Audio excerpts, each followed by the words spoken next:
Well, can you tell me about Chinese social media and how it's different than American social media? Yeah. Now, the Chinese social media, there are censorship, yes, definitively.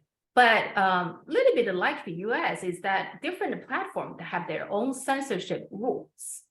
And their rule is based on what they believe the government too sensitive for a certain issue, the government will be having trouble. So like my content, some of them, most of them are okay, but some of them will have problem with maybe one platform, but not the other. So it's a little bit like here, it all depends on the platform. But there are a few things like Xi Jinping's name, normally you don't bring that up. So in China, there is a thing like they don't want to overly emphasize people. You are free to talk about policies. So you can criticize different policies. That's fine, but they don't want to be obsessed, highly critical of a particular person. Okay. And for that, yeah, so for that reason, like a leader's name is kind of sensitive. But people get around it on the internet. We call him Dada. We use some different name. And the same thing with Putin, with Biden, they all have their nickname kind of online, and Donald Trump, simply because, I mean, maybe you say Trump, there won't be any problem. But since you have other name, and it's kind of, you can have fun with their names, like Joe Biden is Sleepy Joe, there's a Chinese version of that kind of a thing. So you just kind of avoid those kind of things, right? So in general, that's the rule. Don't overly emphasize or critical of a particular person, but you can talk about politics. You can talk about policies. In fact, I think the party they will actually look online to see how people feel about particular issues, and they will adjust their policies accordingly. Which actually, think about it, is actually pretty democratic. Yeah. Even though you don't have election, but the election just happens every 2 years, every 3 years. It's just 5 minutes, it's done. Whether they're going to do the things according to people's will, they don't, and you don't know, right?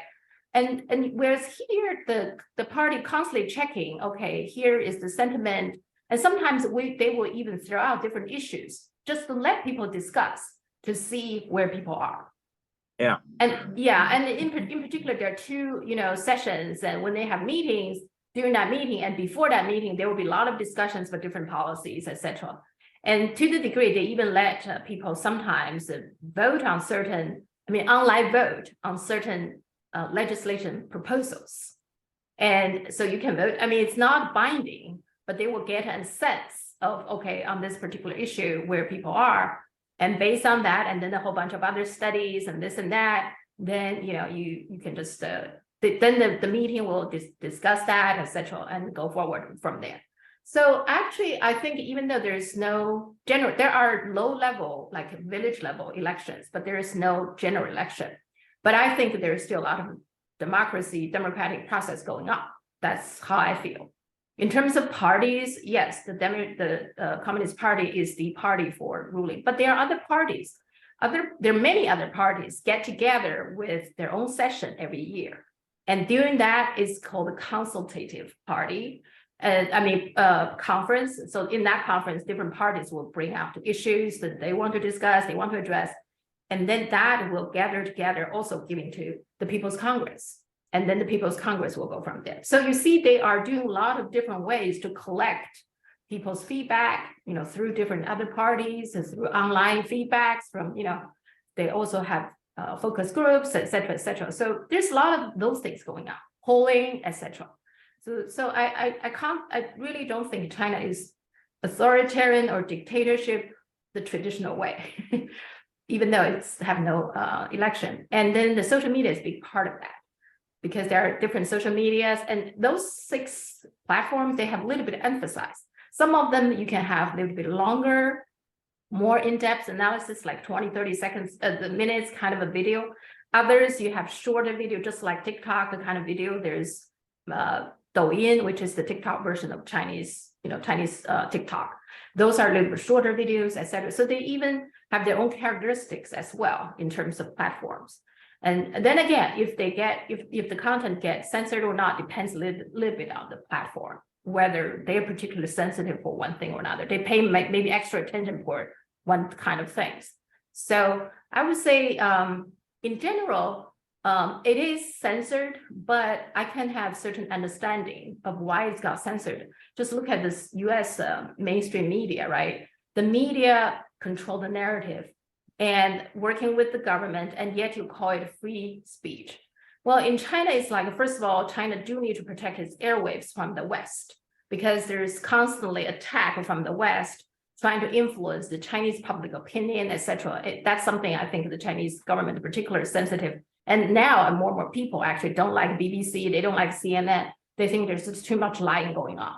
So in that sense, you simply have to control the media. You don't want, if you don't want other countries' interference into your media, So even from that perspective, the government has to kind of more in control. But then, of course, within China, they also don't want 1.4 billion people is a lot of people. They don't want any wrong information got there, and then people up in arms started protesting without even knowing what's going on. That can easily happen. So for those reasons, I guess, in general, I would like to see a little bit more loosened than what they're doing now, but I have understanding of why they're doing it. So that's yeah. Every country has their own problem, and there's always room for improvement.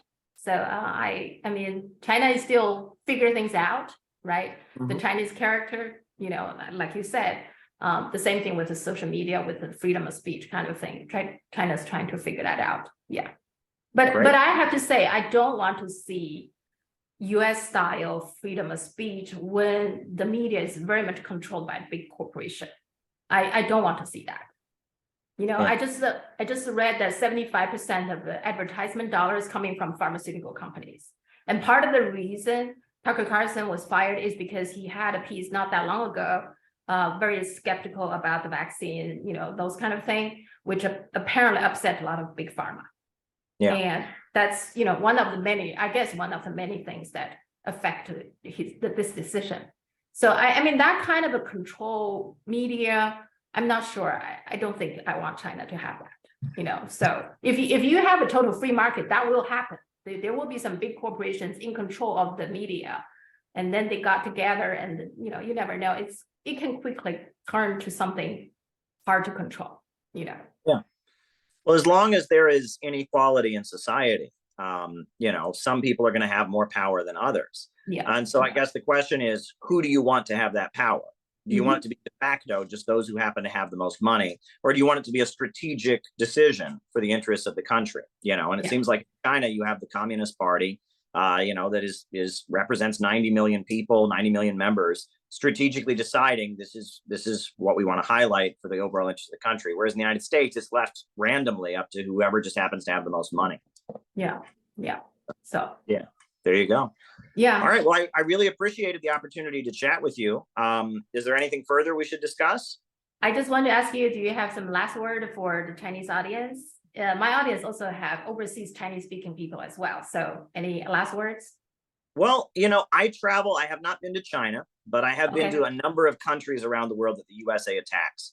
And the USA is very good at presenting itself as just this amazing, prosperous country. It's just that there's nothing but iPods and iPhones, and people just go drink and party all day long. And it's just this happy Disneyland paradise. But when you see America on TV, 90% of the time, you're only seeing Southern California or New York City. But this country is so much bigger than that. And there are all kinds of sections of US society that never get heard. That don't fit the image that is crafted of the United States by our leaders. Our leaders work really, really hard with American movies, et cetera, to present this image of the USA as just this perfect country with no problems, where everyone is wealthy and everyone's happy. And that's just a false image. And I know your audience probably knows that already, but I just want to really reiterate that. And I also want to reiterate that that when the United States tries to destabilize a country, they lie and they make false promises. Libya used to have the most prosperous economy, the highest life expectancy on the African continent. And many of the Libyans who went out to protest Gaddafi, they thought that they would be able to continue to have that prosperous lifestyle. They would just have more freedom. But what did they get? Now Libya has been bombed and destroyed. They have open air slave markets. Parts of the country don't even have electricity anymore. They were tricked. And that's how the social media color revolution apparatus works. It lies and it tricks people. And it often plays on real frustrations that people have. In every country in the world, there are things that are not fair. There are double standards, etc. But they attach to those things. And they play on these delusions people have about the United States. And they play on these delusions. And then they use it to try and destroy countries, right? And every single country that's ever had one of these color revolutions is worse off. The fall of the Soviet Union was an economic disaster. What's happened to Libya, what's happened to Iraq, what's happened to Afghanistan, no country benefits from having the United States destabilize them. And that's what I really wish people could understand, because I've been to Iran a number of times. There's a lot of young Iranians who are just really in love with Twitter and Facebook, and they have this delusion about the United States, and they have this belief that somehow if Iran were to get closer to the United States, if the Islamic Republic were overthrown, Iran would just get to be more like the United States and be more prosperous. And we know that that's not what would happen, right? And so I really, as an American, would urge people to really not let themselves fall for the strategic propaganda that the American government has. And that also at the time of the fall of the Soviet Union, many of the young people that were angry at the Soviet government, they had real grievances, and they didn't realize they were marching for capitalism. They thought they were marching for democratic socialism or socialism with the human face. But look what happened. They were manipulated.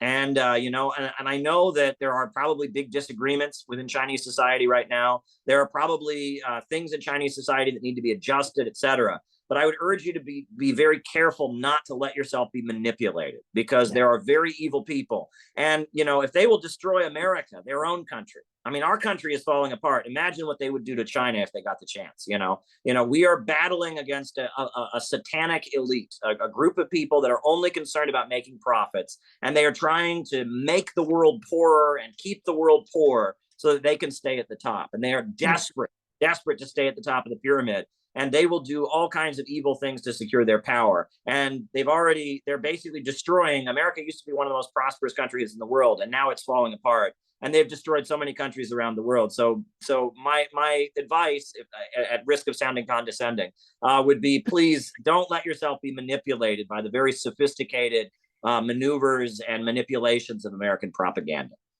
Okay, sounds good.